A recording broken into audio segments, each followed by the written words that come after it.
무자비하지만 매혹적인 한국 양궁의 지배가 계속됐다. 도쿄올림픽 단체전에서 한국 선수들이 9연패의 위협을 달성했을 당시 해외 언론들이 보도한 내용인데요.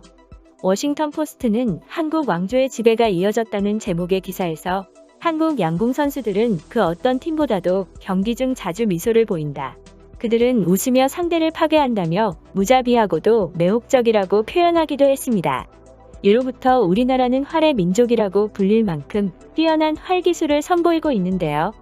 그런 만큼 외국의 활 전문가들이 한국의 기술을 배우러 온다거나 한국 활을 시험해보고 감탄하는 영상들도 쉽게 찾아볼 수 있을 정도입니다. 외국인들의 관심은 한국이 양궁 분야에서 뛰어난 성적을 기록할 때마다 더욱 커져갔습니다. 외신들은 한국이 양궁에서 두각을 드러내는 이유를 분석하는 데 매달리기도 했는데요. 한국의 양궁 실력에 대해 많은 사람들이 관심을 갖게 되자 미신적인 가설부터 과학적이고 분석적인 가설까지 수많은 가설들이 나타났습니다. 외국의 대형 커뮤니티 사이트인 레딧이나 쿠오라 등에서는 수많은 사람들이 다양한 가설을 놓고 뜨거운 논쟁을 벌일 정도였는데요. 로이터는 이러한 가설들을 기사로 다루며 한국의 활에 대해 언급하기도 했었습니다. 로이터는 먼저 미신에 속하는 가설 중 하나인 김치 손가락을 소개했는데요. 김치 손가락 가설은 한국인들이 오랜 세월 김치를 만들고 방법을 전수해오면서 손과 손가락이 남달리 세심해졌고 손재주가 발달했다는 내용으로, 가설에 따르면 한국 여성들은 김치로 인해 손재주가 발달하여 양궁이나 골프 같은 스포츠에서 뛰어난 활약을 보이는 것이라고 하는데요. 이러한 가설은 과거 양궁 국가대표팀 백운기 감독이 한국 여성의 손은 세계에서 가장 세심하고 손을 매우 잘 쓴다라고 말한 이후부터 생겨나기 시작했습니다. 로이터는 미신과 관련된 다음 가설으로 한국의 젓가락 문화를 말하기도 했는데요. 한국 선수들은 화살이 손가락을 떠나는 순간 곧바로 제대로 쐈는지 안 쐈는지 알 수 있다며, 이는 한국의 젓가락 문화로 인해 손가락의 감각이 발전했기 때문이라고 합니다. 젓가락을 쓰는 아시아 국가들 중에서 유독 한국만 양궁 실력이 뛰어난 이유에 대해서는, 다른 아시아 국가들이 사용하는 젓가락은 길고 나무 소재로 되어 있어 사용하기가 편하지만 한국의 젓가락은 미끄럽고 날씬한 금속으로 되어 있어 다루기가 매우 힘들다는 이유를 들었는데요. 젓가락 이론은 미신에 속하긴 하지만 가장 많은 외국인들이 납득해하는 이론이기도 합니다. 반면 과학적이고 분석적인 가설 중 가장 설득력 있는 가설은 한국 양궁의 공정한 국가대표 선발 시스템으로 받아들여지고 있는데요. 한국의 양궁협회가 선수 선발 과정에서 파벌이나 담합 등 불합리한 요소가 끼어들지 않도록 공정한 내부 경쟁 시스템을 유지하고 있고, 그로 인해 한국 선수들의 양궁 실력이 뛰어나다는 것이죠. 실제 한국의 양궁 국가대표 선발은 유명 스타 선수들에게 어드밴티지를 주지 않고 오직 실력만으로 겨루기 때문에 나이가 어리거나 경험이 부족해도 선발전에서 좋은 성적을 내면 국가대표로 선출되는 시스템으로 이루어져 있습니다. 이번 도쿄올림픽 역시 7개월 동안 3차례의 선발전과 2차례의 평가전을 거쳐 양궁 국가대표를 선발하였는데요. 선수들이 각종 시험을 치르면서 쏜 화살만 3,000여 발이라고 합니다. 한국에서 양궁 국가대표가 되는 과정이 얼마나 힘들면 올림픽 결승전이 한국 국가대표 선발전보다 싱겁다는 말이 나오기도 하죠. 다음 가설으로는 37년간 이어진 현대차그룹의 대대적인 지원을 들었습니다.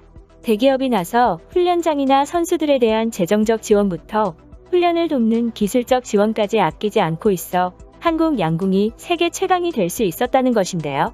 실제 현대자동차그룹은 1984년 LA 올림픽에서 한국인이 양궁 금메달을 획득한 이후로 양궁은 한국인이 세계 1등을 하는 종목인데 지원을 못 받아 경쟁에서 밀리는 일이 생겨선 안 된다며 현재까지 계속 지원을 이어오고 있습니다. 심지어 현대차그룹 기술력의 핵심인 연구소 연구원들이 양궁 선수들의 장비를 제작하는데 직접 참여하기도 했는데요. 자동차용 신소재로 맞춤형 그립을 제작하고 현대차그룹의 AI 딥러닝 비전 기술으로 양궁 AI 코치를 만들어 선수들의 훈련 영상을 자동 분석해 선수들의 습관이나 취약점을 집중 분석하기도 합니다.